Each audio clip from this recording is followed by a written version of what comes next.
All right, so before we get into this exquisite BS from Call of Duty and the Ghost of Cope, I want to show you guys this comment real quick. I was catching up on some videos that I've missed, and I was watching a video from the homie Tim the Dynamite.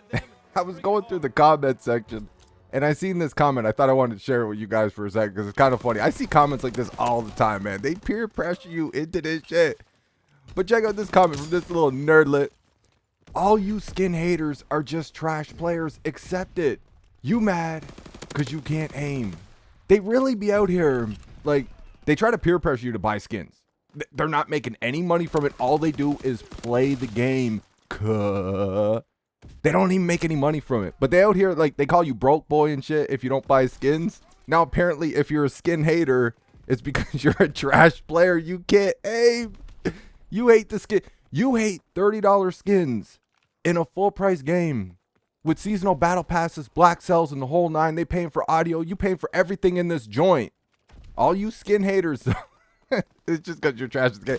I thought that shit was funny as hell, man. Like, they're on the front lines for this shit. They get into the trenches, man. It's like, you better buy them skins. You're trash at the game. Broke boy. Like, these dudes go hard for these $30, $20, $30 skins for a multi-billion-dollar company that don't give a hot shit about them except for the money that they're spending. Go and buy more. Like, they don't care about this dude, man. But apparently you're trash if you don't buy skins. But anyways, we got a post here from the Ghost of Cope himself. Exclusive in all caps. Damn, you know he's all business. Shit is about to get real in this one. Sources have indicated to me that Black Ops 7 will have more. More is in all caps as well, too. Content in its post-launch seasons than what Modern Warfare Deuce and have had.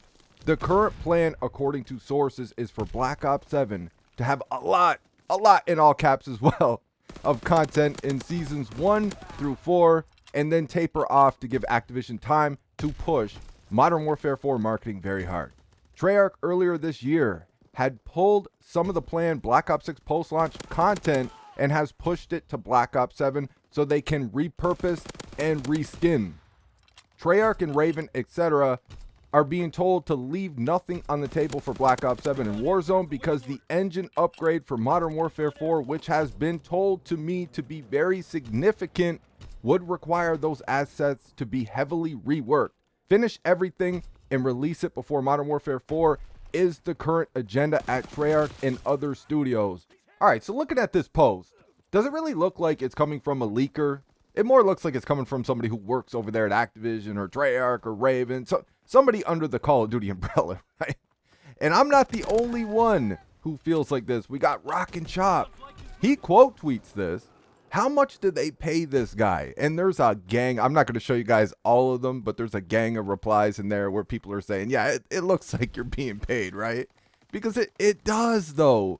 Like, he's not coming off as a leaker in this, dude. This is purely to generate hype. So Ghost of Cope hits Rock and Chop back and says, yeah, bro, they pay me to leak their game for them. He's trying to defend himself a little bit because the post is suspect. All right, the post is suspect. And we got to remember, okay, so he's in the replies in there. He's trying to defend himself a little bit. He says Activision hates leakers, so they would never pay somebody to leak the game for them, even though they pay streamers to play the game and they fly people out for this and they do that. Like, we know so much greasy shit about Activision. Apparently, that's where the line is drawn. They won't pay a leaker for a post like this. Are you kidding me? Everybody hears the negativity right now with Black Ops 7. And you got some of these leakers, you got all the knob gobblers, all the super fanboys, all the giga geeks. They're out here trying to talk about how they've been working on this game the whole time. Black Ops 6 was just a Frankenstein filler game that they slapped together last minute, and that's what we got for full price. Plus all the battle passes and everything else, all the skins, the bundles, the whole nine. They got it all in there. The game barely works, it's broken as hell, but they took your full price. They're going to take all your money for the battle passes and everything else, man. They still won't work on the servers. They won't work on the cheaters. They won't help out with the matchmaking. They won't do shit with all those bugs and glitches and everything else. Apparently, Black Ops 7, they've been working on this joint the whole time. It really shouldn't need that type of hype, though. It would need that type of hype if Activision and Call of Duty have a bad track record, which they do. Modern Warfare Deuce and a Half is the only game in this Warzone era. Cold War a little bit. There was a couple of seasons that were all right. But Modern Warfare Deuce and a Half is the only acceptable post-launch Call of Duty we've gotten with the amount of content we had with that game. And shit was actually good, creative. I liked a lot of the maps that the things that they did, the ideas that they had. Sledgehammer did a good job with Modern Warfare Deuce and Half. But remember, they didn't have to do much with that game to put it out. Like, it was all Modern Warfare 2 maps. Like, there was no original content at launch. Like, the game was made for them. It was Modern Warfare Deuce and Half, but they fixed up the movement a little bit. And you had all OG Modern Warfare 2 maps. Like, there wasn't much for Sledgehammer Games to do. So they were able to work on that post-launch content, and it was acceptable. I think a lot of people can agree with that. In this Warzone era, Modern Warfare Deuce and Half, best post-launch content. Now, apparently, Black Ops 7 is going to be better by a team that just gave us a game that we're currently in right now. 1 year later, they're giving us a whole new game, and these are the reasons why it's going to be different. Even though the state of the current game, given to us by the same developers, the same publishers, is complete ass. What has changed? Just trying to generate hype. Apparently now it's going to have more content. It's going to be better than Modern Warfare Deuce and Half post-launch content. If you guys remember a few videos back, or I don't know, maybe this was like a month ago, I dropped a video. I was covering this post from the Ghost of Cope, man. I want you guys to check this out real quick. EA DICE are paying content creators thousands upon thousands of dollars to play test and advertise Battlefield 6. Creators who went to the Battlefield 6 Next event, for example, got paid a minimum of $10K to attend, with a top end of $300K for someone like Tim the Tatman.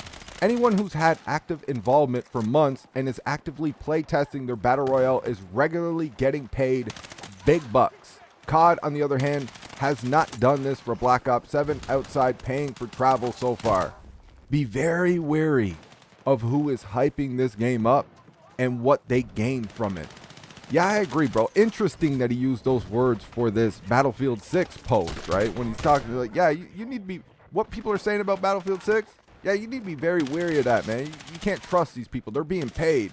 He drops this post. We've seen some other questionable suspect posts from the Ghost of Cope. I mean, we're talking about the dude that created It's Monday. You can't use the Steam charts because it's Monday or Tuesday or any day during the week. You can't use them. But you also can't use the Steam charts, according to the Ghost of Cope and others. You can't use the Steam charts on the weekend either, only if those numbers make Call of Duty look good. If they're making Call of Duty look bad, you can't use them. Steam doesn't count. Steam is irrelevant at that juncture. But if the numbers are looking good, though, oh, you can use all the Steam numbers you want. And actually, that's a reflection on how well the game is doing. The franchise is doing great. Because if Steam is doing great, the franchise is doing great. If Steam is doing ass, that doesn't mean shit because Steam is irrelevant. And you can't use those damn numbers during the week. But we see a post like this from him for Battlefield 6. And then we got that post from him today about Black Ops 7. Like, just purely to generate hype. You mean to tell me that leakers aren't getting paid out here? I'm not saying that Ghost of Cope is getting compensated by Activision. That's not what I'm saying. But we know there's other gaming companies out here that do this. We know Fortnite has paid leakers before. Activision will do anything, man. Activision, they're sweating. They're squirming. They see what it is with Battlefield 6. Battlefield 6 is actually doing some good things. They got people out here taking shots at Battlefield 6.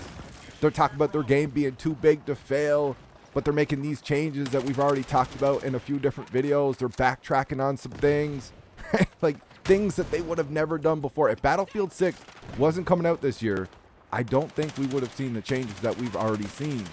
And now we're getting this post from one of the bigger leakers in the Call of Duty scene, if not the biggest leaker in the Call of Duty scene. Talking about how this is going to be the best post-launch season ever for Call of Duty. It's going to be better than Modern Warfare Deuce and Half. Smells like a whole lot of phony BS to me. But you guys let me know what you think in the comments section. I hope you enjoyed the video, and I'll talk to you on that next.